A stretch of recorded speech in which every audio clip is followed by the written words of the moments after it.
Paano nga ba kumita sa Facebook? At ayan ang alamin natin guys.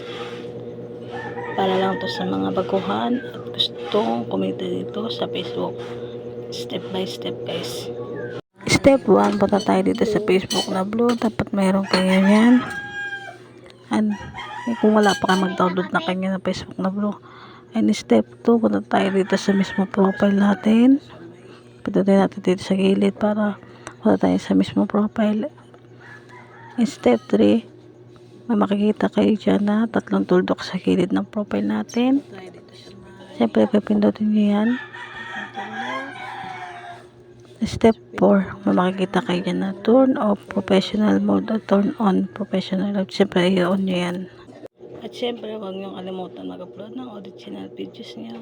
At kung nagustuhan niyo ang video na to, like and share para malaman din ng mga gustong kumita dito sa Facebook. Yun lang guys, thank you for watching.